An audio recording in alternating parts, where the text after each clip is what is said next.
सद्गुरुदेव भगवान की, गुरु माता की, भगवान भोलेनाथ की, माता कामाख्या की, सभी संतों की, गौ माता की, बोले सच्चे दरबार की, करौली शंकर महादेव की, हर हर महादेव।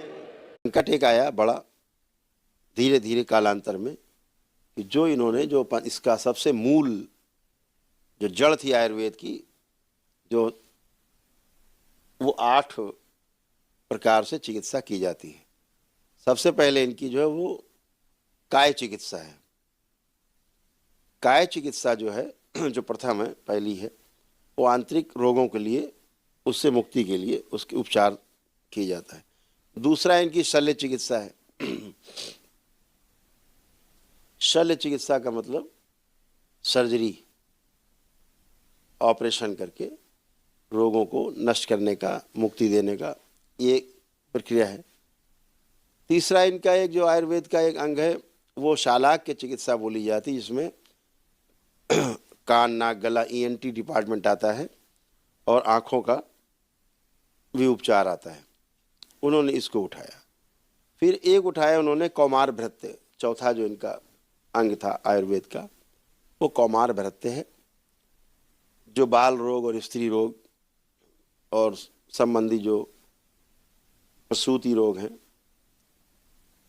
महिलाओं को बच्चा जन्मने के पहले या बाद में जो रोग रहते हैं संतान से संबंधित, तो वो इसमें चौथे उसमें उन्होंने दिया। पांचवा उन्होंने कहा कि अगध तंत्र यानी विष विज्ञान, यानी जहर से किसी की मृत्यु हो रही, जहर बढ़ रहा है शरीर में, तो कैसे नियंत्रित किया जाए, वो जहर किसी प्रकार का हो, तो उन्होंने उसे बड़ा विज्ञान दिया आयुर्वेद ने, उसका नाम अगध तंत्र रखा गया। सातवां एक विद्या इसी में जो एक अंग है आयुर्वेद का, उसे रसायन तंत्र के नाम से माना गया।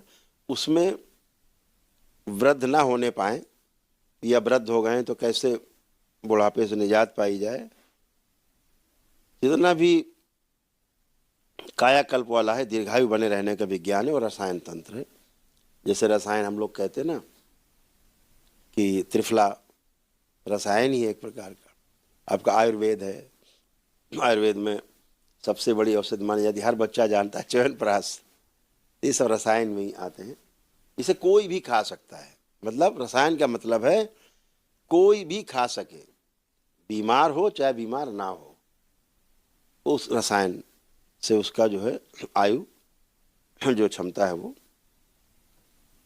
ठीक रहती है, आयु अच्छी रहती है, बढ़ती है, बनी रहती है। दूसरा जो बुढ़ापे का जो प्रभाव है शरीर पर वो पूरा नहीं पड़ता।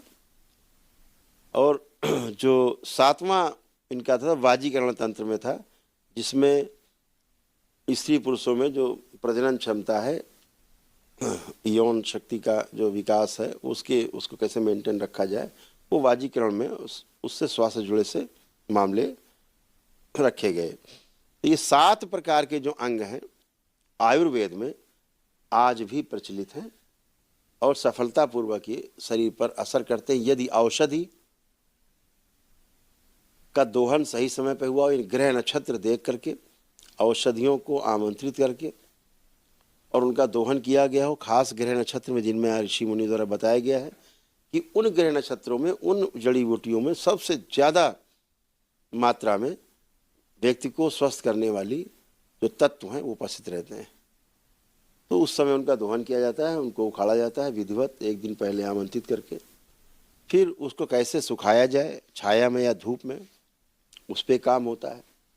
फिर उसको किन औषधियों के साथ मिला करके बनाया जाए ताकि उसके जो अवगुण हैं औषधि के वो नष्ट हो, उनके गुणों में वृद्धि हो। फिर वह औषधि कितनी कितनी मात्रा में मिलाई जाए, आपस में रेशियो क्या होगा अन्य औषधियों के साथ में, उसका विज्ञान। फिर उसका प्रोसेस क्या होगा, किस प्रकार से उनको मिलाया जाएगा, या कितनी भावनाएं उसमें दी जाएंगी, रसों की किस किस रस की भावना दी जाएगी, उसके अनुसार फिर औषधि बन के तैयार हुई। फिर औषधि किससे खाई जाएगी, शहद से खाई जाएगी कि दूध से खाई जाएगी कि गर्म पानी से खाई जाएगी कि सादे पानी से खाई जाएगी, सुबह खाई जाएगी कि शाम को खाई जाएगी, खाली पेट खाई जाएगी कि कुछ खा के खाएंगे।